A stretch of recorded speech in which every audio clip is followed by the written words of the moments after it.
Today, we're going to talk about how to build a Hoft Privacy wall. We did two different design options. One with solid railing on the bottom, 5/4 inch cedar stained, and the other one with a Barrington outdoor living composite panel on the side there. But you can also go a full height if you want a little bit more privacy. Gives us a full 6 height to give privacy while we're up here working. Again, 5/4 inch cedar stained. We'll show you step by step how to build that.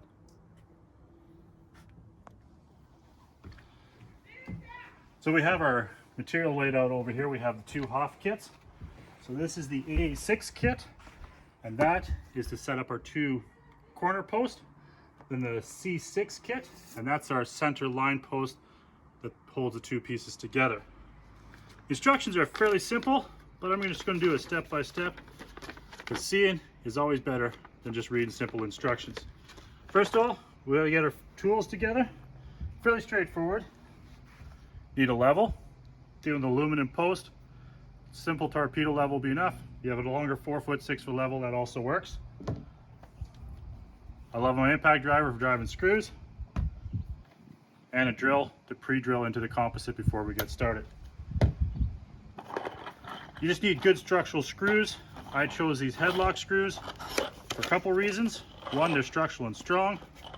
They have a nice big head. And they're black. It's going to work beautiful to set our post together. You'll see that come together in a minute. Always be careful when you're cutting with your utility knife that you don't cut your post. But that's pretty straightforward.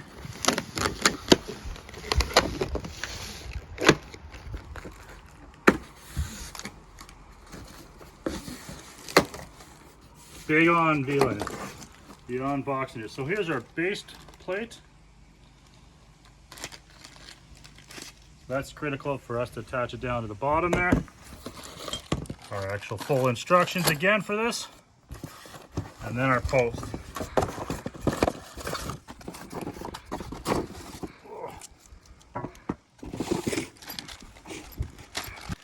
There's two Allen keys. We're looking for the larger of the two. And for our screws. Now this package has 7 screws in here. We have the 4 large screws with the heads for the base plate, and these 3 other screws, which we'll get to later.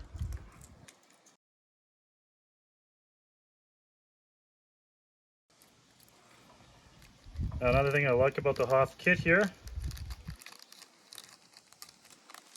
it's pretty nice and straightforward. Take our base plate, pull your plastic back a little bit so you can properly thread it. And just grab your Allen key and twist it up. You could use a drill for this, would speed it up. I'm always a little bit nervous that you're going to strip the thread, so I just screws all tight there and screw it. If you ever have problems when you're actually screwing it in there, don't force it. The metal screwing, you're probably cross-threaded, so you don't want to damage the threads while you're doing that. Now we have it all together. I'm nice to take the protective packaging off. That was just for what good scratch while we're hammering it. Well, I just find it easier to do the other parts. Once this is all off, always have a garbage can handy. Come over here. We're going to put it on our corner here. We have a miter cut in our picture frame here, which is actually kind of give us a hint where we want to line it up. Hope my cameraman doesn't fall off the edge there. But right here, you can let the joint of the picture frame lines up perfectly on there. So I like to overhang my picture frame board 1 inch. So we want to make sure that our plate is set in 1 inch and 1/8 on all the 2 sides. 2 sides, got to get this right. And that way, we'll be hitting the actual joist underneath here. And if you look closely, you notice, well, you won't be able to see that there. Anyways, I have a block underneath there that I did there while I was framing the deck. So we're holding to something strong. Pre-drill our hole. That one doesn't need to be pre-drilled. Grabbing my Fasten Master lock lines, which come with a nice Spider T. This is an SD3L. I have no idea. Big, huge one there.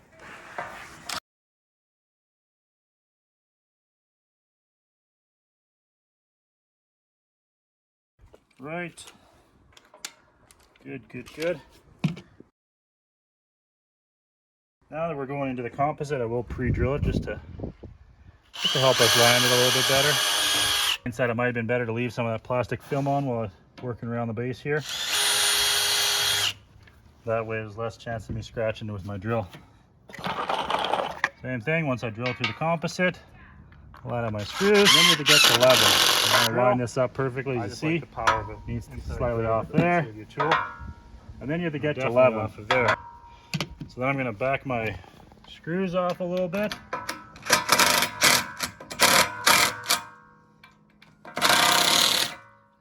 Oh.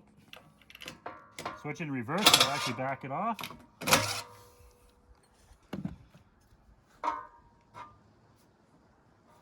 And then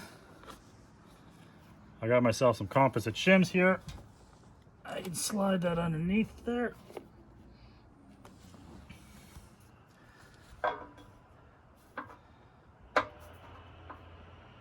We got a lot of work to do here. So just for symmetrical reasons, because that always looks a little bit better, you want to put your line post right in the center here. Little trick with that. So I hooked it on there, 61 5/8. Hook it on the other side, double check. It's always a good idea to double check everything, just make sure you got it 61 5/8. So it's bang on, that's in the center. If you're not so good with math, just get it roughly in there and you can just play it back and forth to get it what you need to. Then of course, plastic film off.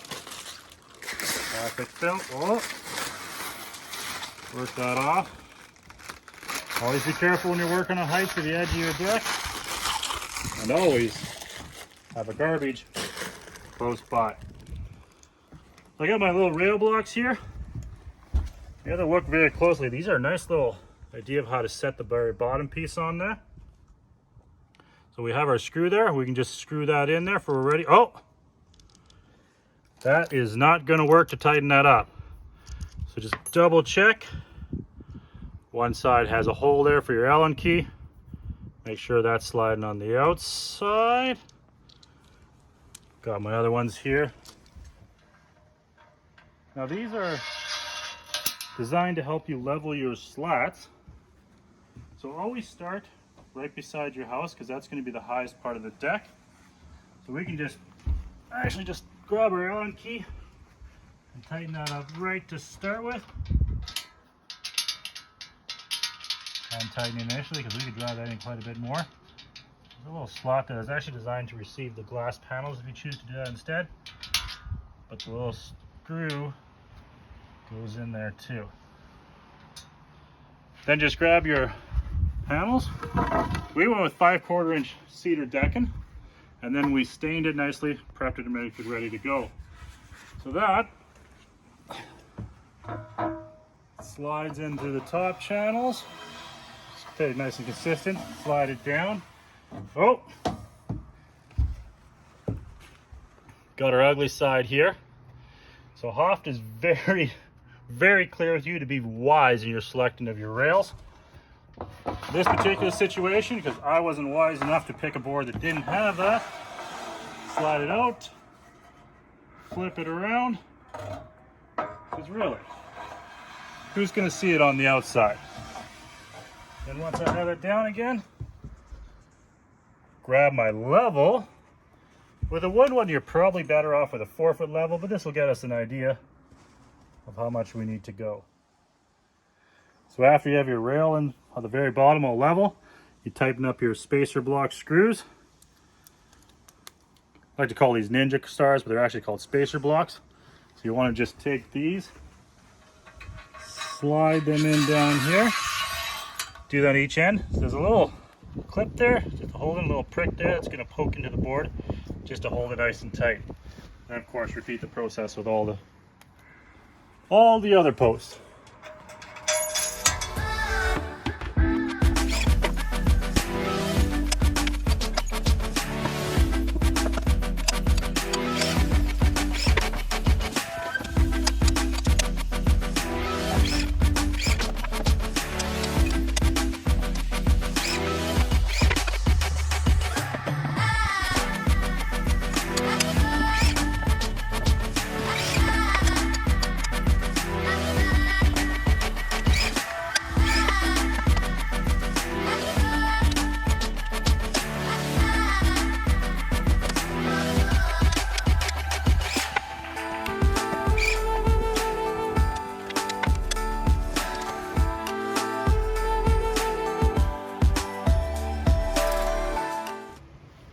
Now that we have the last board on, we get on to putting the end caps on. Just a second to grab the right tools for that. Ideally, your posts are going to be plumb. But if you have a little bit of this happen, here's a little framing trick that you can use when you're building a fence. Just grab your old ratchet strap, tie it around the side, just give her a little crank until you get the same number here. 61 5/8, as you do down here. This is not a Hoft approved tip, but it is a framer tip. Just to get what you want, and then your clips are actually going to hold it in place once you're done that. Then you just take your ratchet strap off once you're done, and your posts are perfectly spaced. You just missed it off camera. We just had a few minutes of frustration because we were trying to do what we shouldn't have tried to do. Saw this thread, thought we were trying to line that up there, trying to get these two nicely lined up, and they do not line up at all. If you look a little closer, the instructions here, this little piece is supposed to be down here sliding back and forth, but because we went for the full 6 feet height, we need to take these little brackets off.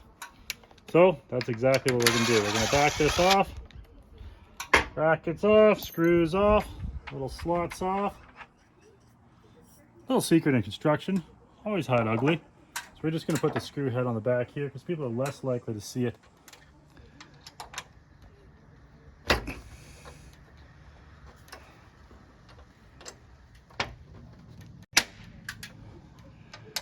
Little minor attachment, just make sure it's level. Crank her in tight.